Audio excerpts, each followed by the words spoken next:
good evening, or good morning, depends on wherever you are, everyone.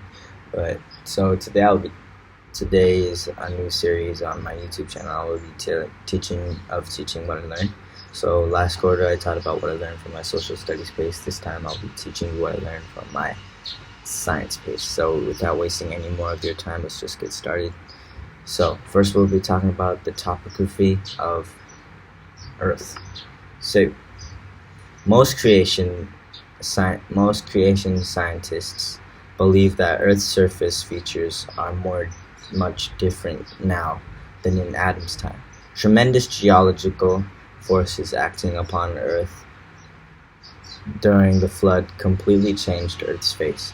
The flood raised up high mountains, cut deep valleys, smoothed over vast plains, and lowered parts of the Earth that are now completely covered with water.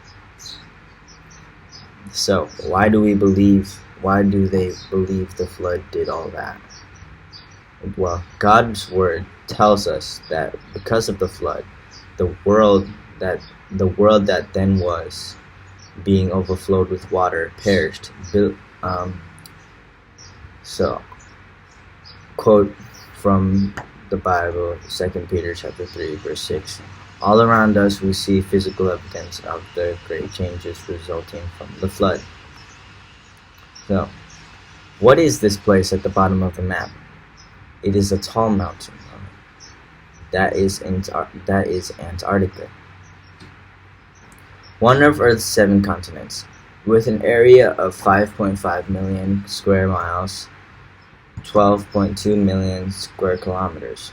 It is the 5th largest continent that the tall mountain is in Vinson Massif, and is more than 3 miles high. Antarctica has an active volcano, Mount Erebus, which erupted only a few years ago. Antarctica was the last continent to be discovered, but Captain James Cook from England was commissioned to search for land at the South Pole.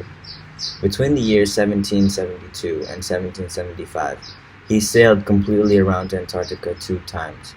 However, thick ice shelves extended out in the ocean, preventing him from getting near enough to sight any land, and convinced him there would be nothing to gain but discovering a frozen continent. The name of the explorer who first saw the continent of Antarctica is still under dispute. In 1820, a Russian explorer, an American explorer, and an English explorer each claimed to be the first to sight the ice-covered continent of Antarctica. That's right. Then, in 1911, 2 teams set out from the different locations to reach the geographic South Pole, located in Antarctica. The team from Norway was led by Roald Amundsen, and the team from the Great Britain was led by Commander Robert Scott. After nearly 2 months of struggling through the bitter cold by dog sled, Mr. Amundsen's team planted the Norwegian flag at the South Pole on December 14, 1911. Commander Scott's British team reached the South Pole on January 17, 1912. Sadly, on their journey back, the British team encountered fierce storms and perished before reaching safety. Bill, how many people live in Antarctica?